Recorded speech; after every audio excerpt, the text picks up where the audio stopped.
माघ मेला नहीं, पूरा भारत विश्व पटल पर चर्चाओं में है, क्योंकि यह भारत राम का है, विश्वास का है और विकास का है। जहां 500 वर्षों के बाद राम अयोध्या में विराजमान हुए हैं, तो निश्चित भारत में तेजमय, प्रकाशमय, विकासमय सूर्य खिल चुका है।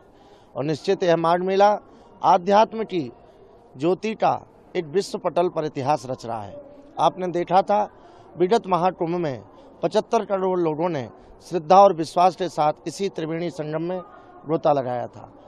क्या आध्यात्म इतना छोटा समझा था कि आध्यात्म क्या इन गाड़ियों में नहीं चल सकता है? आध्यात्म को मानने वाला इन गाड़ियों में बैठ नहीं सकता है। ये सनातन की रफ्तार है। ये सनातन में को जो दबाने के लिए, सनातन को जो बांटने के लिए लोग प्रयास कर रहे थे, उनको इन्हीं गाड़ियों की रफ्तार से रौंद दिया जाएगा। इसलिए हमारा तो मतलब ध्येय है कि हमें अपने पड़ाव तक पहुंचना है। गाड़ी कोई भी हो, लेकिन रफ्तार वाली गाड़ी से जो जातियों में बांटने वाले हैं, जो समाज को तोड़ने वाले हैं, जो राम पे गोलियां चलाने वाले हैं, उनको अब यही गाड़ियों की रफ्तार से तोड़ा जाएगा। क्या भारत का सनातन इतना कमज़ोर है कि इन गाड़ियों में बैठने से कोई गलत समझेगा? जिसको समझना है वो समझे। भारत स्वतंत्र है, भारत में स्वतंत्रता का राज है। लेकिन मैं निश्चित कहना चाहता हूं कि जिन्होंने अंधकार से गरीब की कुटिया में लाइट नहीं दी थी, जिन्होंने भूखे को भोजन नहीं दिया था, जिन्होंने रोड पर रफ्तार नहीं दी थी, अब यह प्रधानमंत्री जी और योगी जी का भारत है। यहाँ सब कुछ अच्छा होगा और विकास की रफ्तार तेज होगी।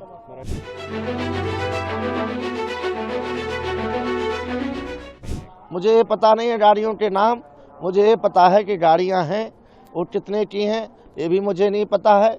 लेकिन उसके लिए गूगल बाबा हैं, गूगल बाबा बताएंगे। लेकिन मेरा तो कार्य है इन गाड़ियों पे से चलना, गाड़ियों से अपने पड़ाव तक पहुंचना और उनकी रफ्तार से विधर्मियों को कुचल देना।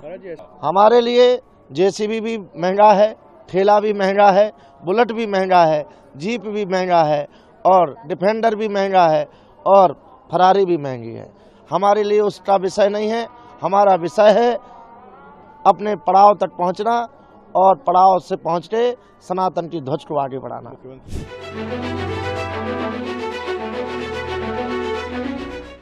ये माघ मेला उत्तर प्रदेश सरकार और परम पूज्य योगी आदित्यनाथ जी महाराज जी के नेतृत्व में चल रहा है। निश्चित यहाँ संतों का, मैं ठाकुर व्यवस्था समिति का एक पदाधिकारी हूँ और यह सतवा पीठ प्राचीन पीठ है। यहाँ से समाज में सतवा का मतलब होता है कई प्रकार की वस्तुओं को मिलाकर जब एक होता है तो उसका सतवा बनता है।